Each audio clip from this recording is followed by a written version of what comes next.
평안하십니까? 나를 깨워주는 7분. 오늘은 4월 14일 수요일입니다. 오늘 함께 나눌 말씀은 출애굽기 5장 19절에서 21절까지입니다. 이스라엘 자손의 작업 반장들은 매일 만들어야 하는 벽돌의 수를 줄일 수 없다는 말을 듣고서 자기들이 곤경에 빠졌음을 알았다. 그들은 바로 앞에서 나오다가 자기들을 만나려고 서 있는 모세와 아론과 마주쳤다. 그들은 이렇게 말하였다. 주님께서 당신들을 내려다보시고 벌을 내리시면 좋겠소. 당신들 때문에 바로와 그의 신하들이 우리를 미워하고 있어.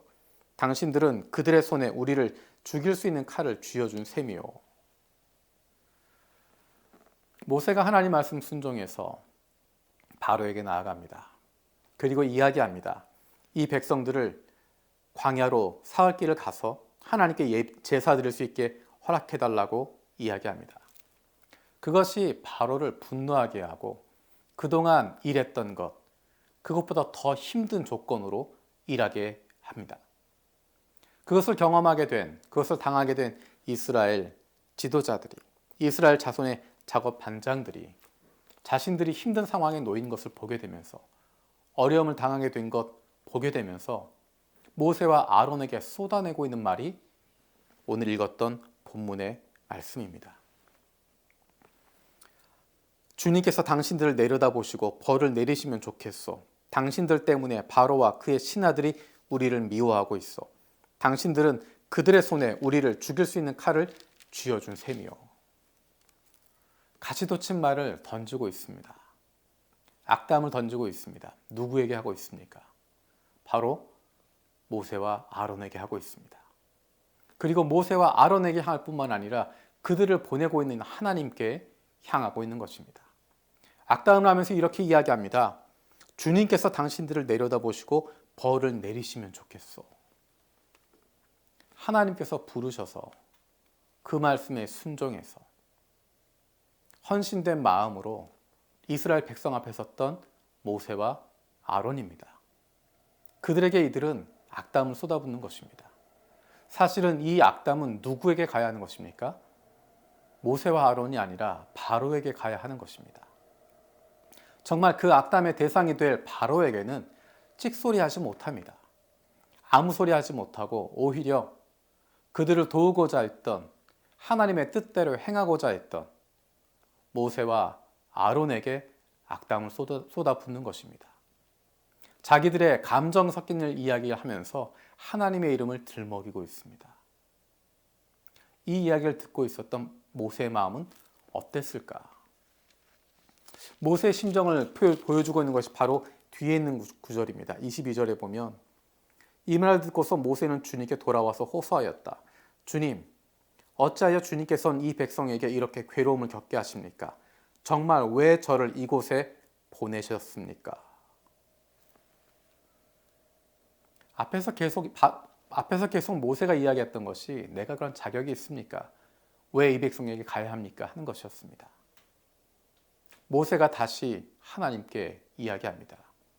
제가 왜 여기에 와야 했었습니까? 왜 저를 여기에 보내셨습니까?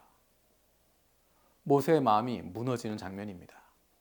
하나님께 순종하고 하나님께 헌신된 마음으로 이스라엘 자손을 구하기 위해서 이스라엘 자손을 위해서 목숨을 걸고 그곳에 와 있는데 바로를 마주했었는데 그에게 돌아온 것이 바로에게서 온 비난이 아니라 같은 동족이었던 이스라엘 자손으로부터 온 그 악담을 듣게 되었을 때 모세의 마음이 얼마나 무거웠겠습니까? 오늘날에도 이런 모습이 얼마나 많이 있는지 모릅니다. 내가 조금 힘들고 어렵다고 해서 내 마음에 들지 않는다고 해서 내가 원하는 대로 되지 않는다고 해서 쏟아야 할 불평을 잘못된 방향으로 쏟아낼 수 있습니다. 정말 문제가 있는 바로를 향해서 분노하는 것이 아니라 어찌하든지 그들을 돕고자 했던 하나님의 뜻대로 행하고자 했던 모세와 아론에게 악담을 쏟아부었던 그 이스라엘 자손들의 모습이 바로 우리의 모습이 아닌지 돌아보게 됩니다. 언어에는 큰 힘이 있습니다. 내 마음에 불편한 마음이 있더라도 내 마음에 힘들고 어려운 부분이 있더라도 그것을 아무에게나 쏟아내는 것이 아닙니다.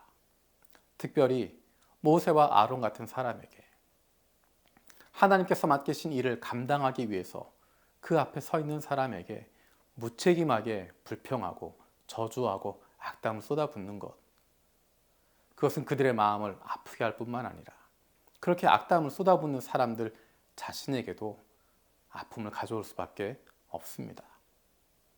정말 힘들고 어렵다면 바로에게 쏟아붓든지 아니면 하나님께 도와달라고 요청하는 것입니다. 가장 미성숙한 모습이 언어로 비난하고 언어 생활을 잘못하게 되는 부분입니다. 우리의 은혜를 가장 많이 갉아먹을 수 있는 것이 우리의 말하는 습관입니다. 사도 바울도 계속해서 이야기하는 것이 믿는 사람들은 언어가 달라져야 한다는 것입니다. 예수님께서도 그 마음에 쌓은 것이 입으로 나온다라고 말씀하십니다. 어리석었던 이스라엘 자손의 작업반장들처럼 자기 마음에 닿는 대로 아무에게나 쏟아붓고 악담을 내어 뱉는 사람이 아니라 하나님을 향해서 무릎을 꿇고 하나님 도와달라고, 하나님 억울하다고, 하나님 살려달라고, 하나님 이게 뭡니까? 라고 하나님 앞에 쏟아낼 수 있는 저와 여러분들 되었으면 좋겠습니다. 기도하겠습니다.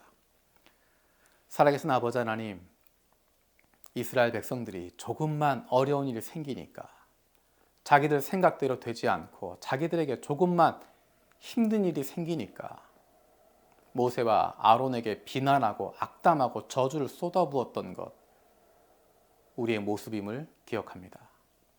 내 마음에 들지 않는다고, 내 생각대로 되지 않는다고, 내 뜻대로 되지 않는다고 무조건 악담하고 저주하고 비난했던 우리의 모습을 돌아봅니다. 하나님께서 세우신 사람에게 쏟아붓는 것이 아니라 하나님 앞에 나아가서 우리의 마음을 쏟아놓게 하여 주시옵소서. 하나님께서 응답하시고 하나님께서 해결해 달라고 간절히 부르짖을 수 있는 하나님의 자녀들, 하나님의 백성들 되게 하여 주시옵소서. 우리의 불평과 비난과 저주와 악담 때문에 상처받고 마음 아픈 리더들을 주님께서 보호하여 주시고 그 마음들을 치유하여 주시고 회복하여 주시옵소서. 감사드리고 예수님의 이름으로 기도드립니다. 아멘. 오늘 하루 살아가는 동안에도 힘들고 어려운 순간들이 있겠지만 그때마다 말을 조심하고 오히려 하나님께 기도할 수 있는 저와 여러분도 되었으면 좋겠습니다. 고맙습니다. 하나님의 택하신 거룩한 자